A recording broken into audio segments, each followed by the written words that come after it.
مصیبت کھڑی ہو جاتی ہے نا جی، یہ تو بڑی مصیبت بن جاتی ہے.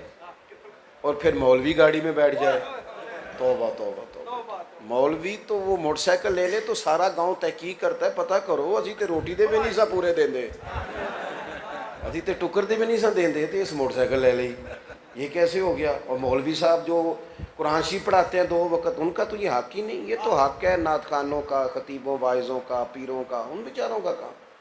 وہ تو ڈیوٹی کرتے ہیں، صبح شام 5 اذانیں دیتے ہیں، نماز کے لیے جگاتے ہیں. وہ قومیں کبھی آگے نہیں بڑھتی جو حقیقت پسند نہیں ہوتی.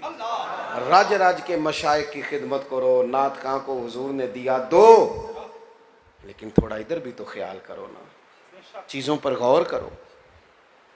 تو دینے کا جب معاملہ آتا ہے تو پھر ہمارے خرچے بڑھ جاتے ہیں. ایک بندہ کہتا ہے میں امام حسین کی خدمت میں آ گیا، میں نے کہا حضور کچھ عطا کریں. میرا خیال تھا 2 4 10 دینار مل جائیں گے، موج لگ جائے گی. کہتے ہیں قربان جائیں، امام حسین مجھ سے فرمانے لگے ذرا بیٹھ جا، تھوڑا انتظار کرنا پڑے گا. اس وقت تو ظاہری طور پر میرے پاس کوئی شے بھی نہیں. کہتے ہیں میں بیٹھ گیا، چند گھنٹے مجھے بیٹھنا پڑا، 5 تھیلیاں اشرفیوں کی بھری ہوئی آئی. 5000 اشرفیاں، ایک تھیلی میں 1000 پوری. میرا خیال تھا 2 4 10 مل گئیں تو بات بن گئی. لیکن قربان جائیں، شانوں والے باپ کا پتر، عزتوں والی ماں کا بیٹا، امام الانبیاء کے نواسے حضرت امام حسین نے نا وہ 5 تھیلیاں اٹھائیں، میرے ہاتھ میں تھمائیں. کہتے میں حیران ہو گیا، یوں بھی ہوتا ہے؟ وہ میں ابھی سکتے سے باہر ہی نہیں آیا تھا کہ 5000 ہی دے دیا. میں باہر ہی نہیں آیا تھا کہ حسین ابن علی فرمانے لگے میرا ہاتھ تھام کے معاف کر دینا، تمہیں ذرا انتظار کرنا پڑا.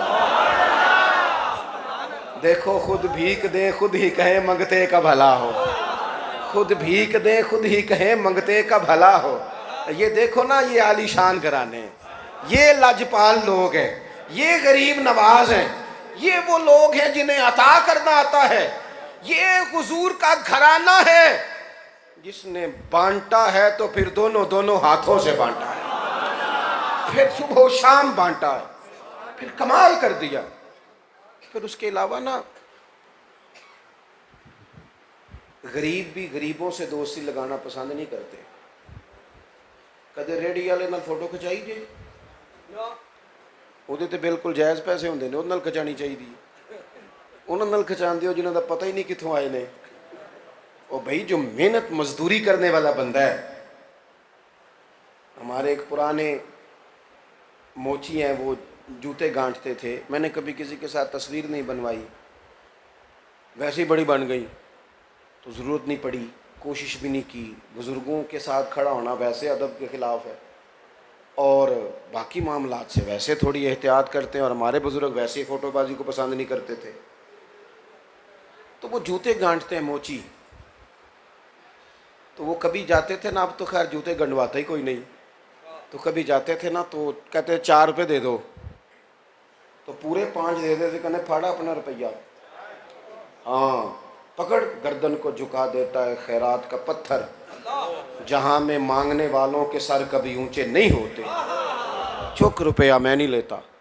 تو میں ایک دن، وہ بیمار تھے، تیمارداری کرنے گیا، تو میں کہ بزرگوں ایک میرا دل کرتا ہے. کہنے نے کی؟ میں کہ توڑنا فوٹو کھچانی. وہ کہیں پترا میں تے منہ بھی نہیں توتا، بڑی دیر ہو گئی ہے، صبح سے کام لگا ہوا ہوں، تو چھوڑ تو. میں نے کہا نہیں، تو خوددار آدمی ہے، تو اس قابل ہے تیرا اکرام کیا جائے. ہاں ہاں، اپنی زندگی میں نا اکرام کرنا سیکھیں. بندہ امیر غریب ہو تو پھر تو دولت کی عزت ہو رہی ہے، بندے کی تھوڑی ہو رہی ہے. آپ بندے کو دیکھیں، خوددار ہے، باوقار ہے. ہماری مذہبی محفلوں میں بھی جو بندہ زیادہ پیسے دے وہ مہمان خصوصی ہو جاتا ہے. میں اکثر کہتا ہوں چلو میلاد کی محفل میں ہی اس کی صدارت کرا لیا کرو جو اٹھ کے فجر کی اذان دیتا ہے، جو مسجد میں جھاڑو دیتا ہے، اسے خاص مہمان بنا لیا کرو. اپنی زندگی میں کچھ حقیقت پسندی بھی تو اختیار کرے نا. امام زین العابدین رضی اللہ تعالیٰ عنہ کہتے ہیں میرے سامنے امام حسین نے کھانا کھایا، روٹی کھا کے باہر نکلے تو باہر سڑک کنارے فقیر بیٹھے تھے. انہوں نے امام علی مقام، اور میں آپ کو بتاؤں روٹی کھا بھی صحیح مزدور ہی سکتا ہے جنہیں ہضم کر لینی، جو ہضم نہیں کرتے وہ تو نخرے کرتے ہیں، کہتے میں نے بند کی تھی ڈاکٹر نے، تو بھائی کو کام کر، چلنے پھرنے والا کھل جائے گی۔ مدرسے میں نا بچے امیر بھی ہوتے ہیں غریب بھی ہوتے ہیں، مدرسے میں مزدور لگے ہوئے تھے، تو ایک بچہ تھا تھوڑے امیر گھر کا، تو اس کا دل نہیں لگتا تھا، ابا پیسے بھی بڑے دیتا، تو میں نے اسے کہا پتر آتے نو آج مزیدار روٹی بکھاوا کی ہوں دی، کھڑکی میں نے کھڑا کر لیا، تو دوپہر کے وقت مزدور روٹی کھانے لگے۔ انہوں نے نا وہ اپنا پونا کھولا جو صبح وہ باندھ کے لاتے ہیں نا، پہلے ہاتھ دھوتے پھر خود پانی بھریا، پھر وہ انہوں نے وہ کھولا رومال، اور وہ جو اچار سویرے لائے تھے نا وہ رکھ کے، وہ پونے کو بھی لگ گیا تھا، پھر انہوں نے جگہ چٹائی بچھائی، پھر اس کے اوپر بیٹھے، پھر جو لطف سے انہوں نے بسم اللہ پڑھی، ہو سکتا ہے تلفظ نہ ٹھیک ہو لیکن درد بالکل ٹھیک تھا، جذبہ بالکل ٹھیک تھا۔ پھر انہوں نے جب روٹی کھا کے پانی پی کے آسمان کی طرف دیکھا اور پھر اپنا وہ پونا باندھا، تو میں نے کہا یار یہ ہے وہ کھانا جو بندہ صحیح مزے لے لے کے کھاتا ہے، مزدور کے ساتھ۔ امام علی مقام کو نا مزدوروں نے دعوت دی، سڑک پہ بیٹھے لوگ حضور روٹی کھا لیں، تو ابھی کھانا کھا کے آئے تھے امام، لیکن امام اتر گئے گھوڑے سے، ان کے ساتھ بیٹھ گئے، تھوڑی سی روٹی کھائی، وہ کہنے لگے حضور اور کھا لیں، تو فرمانے لگے کبھی آج تک کھانا کھا کے دوبارہ نہیں کھایا حسین، تو اس لیے زمین پہ بیٹھ گئے تھے تمہارے دل نہ ٹوٹ جائیں۔ یہ بندہ پروری تھوڑا سا نا غریبوں سے، میں بس بات سمیٹنے لگا ہوں، میرا مضمون مکمل ہو گیا۔ چوتھی بات یہ تھی کہ ان لوگوں میں بزدلی بالکل نہیں تھی، بہادر بڑے تھے۔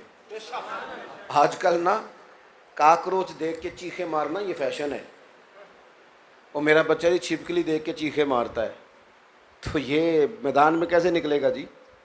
وہ جی بکرا ذبح کرنے لگے تھے عید والے دن، تو بچہ رو پڑا تو اس کی ویڈیو بنا لی ہے، تو جو بکرا ذبح ہونے پہ روتا ہے وہ میدان جہاد میں کیسے نکلے گا؟ کیا بزدلی سکھا رہے ہیں؟ کیا سبق دے رہے؟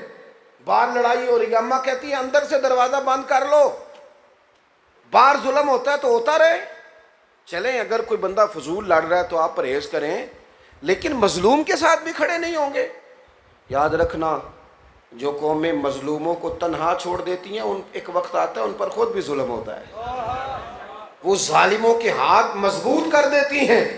دنیا میں قتیل اس سا منافق نہیں کوئی جو ظلم تو سہتا ہے بغاوت نہیں کرتا۔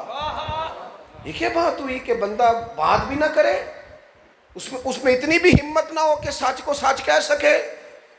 یہ کائنات کے سب سے بڑے شہزادے ہیں امام حسن اور حسین۔